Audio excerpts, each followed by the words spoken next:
क्रांतिर शपथ ने भारत छाड़ आंदोलन आरंभ करी करबा मरर डाकरा देथिले जातिर पिता महात्मा गांधी। आज सही अगस्ट क्रांति दिवस अगस्ट 9 तारिख। एही क्रांतिकारी दिवस समग्र देश सहित नवरंगपुर जिले में मध्य पालन करा जाउछि। नवरंगपुर ठारे थिबा ब्रिटिश अमलर जेल परिसर रे ओडिशार स्वाधीनता संग्रामी स्मृति संघ पक्षरु अगस्ट 9 तारिख को क्रांति दिवस भाव में पालन करा जाए। क्रांति दिवस अवसर में ब्रिटिश ईस्ट इंडिया कंपानी पुराना जेल 1932 रे जहाँ गठन होता से जेल परिसर भितर आम 8 जन शहीद होते। आज स्टेट में क्रांति मशाल प्रज्वलन करूँ।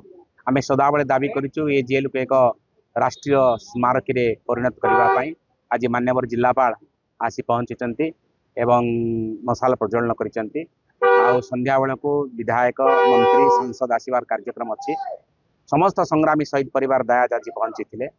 देश मातृका जो आत्म बलिदान देते आम आज श्रद्धांजलि दी। 1942 मसीह भारत छाड़ आंदोलन समय नवरंगपुर जिले में ऐतिहासिक पापड़ाहांडी गुलिकांड और व्यक्तिगत भाव में सत्याग्रह कर नवरंगपुर जिलार प्राय 150 जन एही जेल रे कारावास भोगुथिले। एही जेल रे 8 जन संग्रामी मध्य शहीद होइथिले। तेणु आज सही ब्रिटिश अमलर जेल परिसर रे जातिर पितांको फोटोचित्र रे श्रद्धा सुमन अर्पण करा जायछि।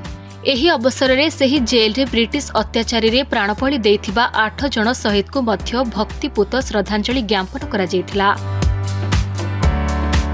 1942 मसीहार सही ऐतिहासिक समयर मुखसाक्षी पलटिथिबा पुरातन जेल एबे जराजीर्ण अवस्था पड़िथिबारु एहार उपयुक्त रक्षणाबेक्षण सहित शहीद स्मारकी पीठरे परिणत करने ओडिशा स्वाधीनता संग्रामी स्मृति संघ पक्षरु दाबी करा जायछि। जो दाबी को नहीं नवरंगपुर जिलापाल डॉक्टर महेश्वर स्वाई सरकार निकट में उपस्थापना करी जातीय स्मारकी भाव में मान्यता दे रक्षणाबेक्षण करेंगे बोली प्रतिश्रुति दैछन्ति।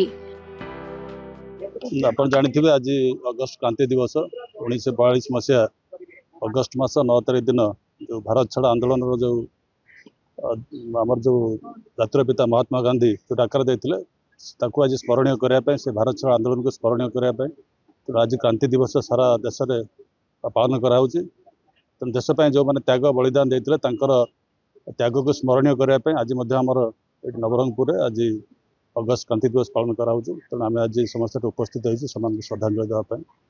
तेणु आज गोटे महत् दिन। तेणु आज समस्त अनुरोध करी जो मैंने आम देशपाई बहुत त्याग बलिदान दे आमको जो स्वाधीनता समर्पित होती स्मरणीय करने आज आम समस्त स्मरण कर देखा कौन अच्छी कौन एपर्त पदक्षेप नि कौन नि पार तो तर्जमा कर पदक्षेप नि। नवरंगपुर जिलूर अनिल प्रभात भत्रा रिपोर्ट खबर ओडिशा।